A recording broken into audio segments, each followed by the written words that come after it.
ตัวยังตัวห่านบ่เออนึกว่าห่าน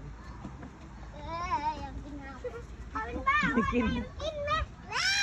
อันนี้ว่าไข่นกกระจอกเทศนะบ่เฮ้ยอันนี้ว่าไข่นกกระจอกเทศนะเอาไ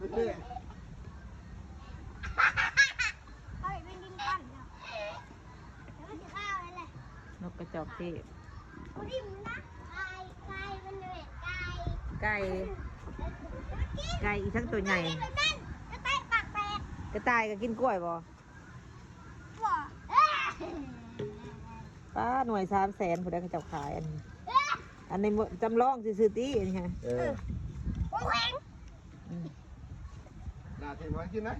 กินไหมกินนี่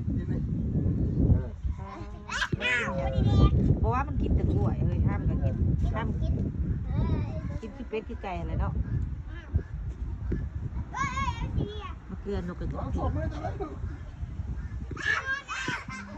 วใส่ไปดีโยนเอาไปโยนเอา